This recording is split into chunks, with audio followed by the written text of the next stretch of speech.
but I'm looking at the media, watching various TV and other outlets talk about stuff that baffles me, that's outside my lane.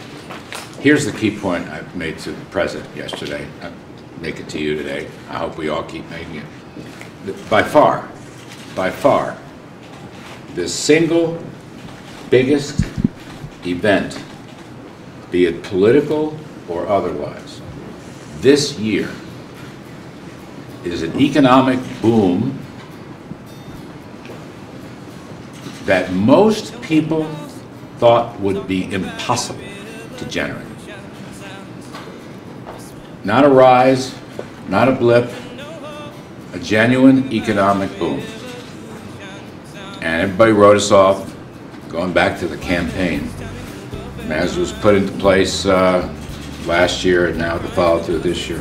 And the numbers are coming in, they just keep coming in, which is one of the reasons I tried to get hold of the President on this. I mean, we got 3.1% GDP in the first half of the year, 4.1 in the second quarter. The Atlanta Fed is predicting 4.3 in the third quarter. I think it's a very realistic estimate. Here's a point. Anybody who does political forecasting using the economy always focuses on a number, hang with me, real disposable income. Just think of it as after-tax pay, take-home pay, Ronald Reagan used to say. So that measure is growing at 3.1% last 12 months. When we came to office, it was less than 1% on a 12-month basis. It has jumped. So people say only a few are benefiting. Not true. This is a measure of the entire economy.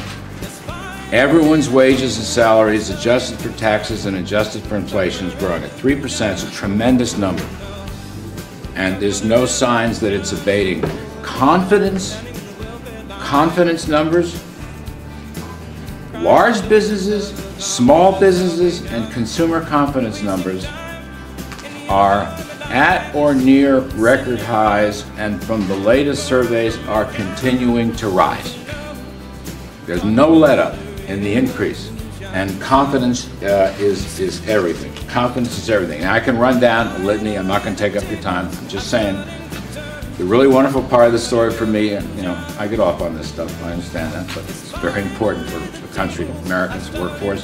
The new numbers coming in, retail sales, industrial production, low inflation, a rock-steady dollar, trillions of dollars of capital from all over the world is coming into the United States because our economy, our investors, our workforce are crushing it right now. We are crushing it.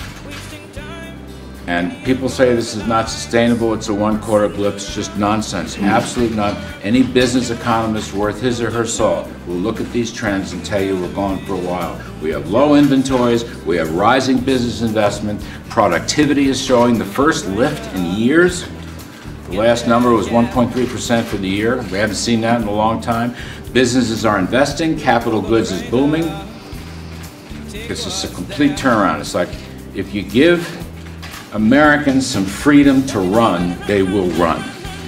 All right, and presidential policy, low tax rates, roll back regulations, open up energy, trade reforms to help the American workforce and the employers across the board. We're not punishing success, we're rewarding success. We're not against businesses, we are for businesses. And we have a president who, in my words, just telling folks to take a rip at the ball, and they're doing it. And again, people may disagree with me, but I'm saying this, we are just in the early stages. We're in the early innings here. We never had a cap goods boom. We're now starting. And we've never seen income numbers like this, again, after tax, after inflation. Policies matter. I mean, America's a free market economy. Ordinary people run our economy, entrepreneurs. That's the beauty of it. But policies matter. And when you change that switch, as President Trump has changed that switch, things are happening that a handful of us thought might happen, but I would not say it was widespread. So I'll just end, sir, and I appreciate the time very much. The single biggest story this year is an economic boom that is durable and lasting and that most people thought was impossible, and they were wrong. And you were right, sir.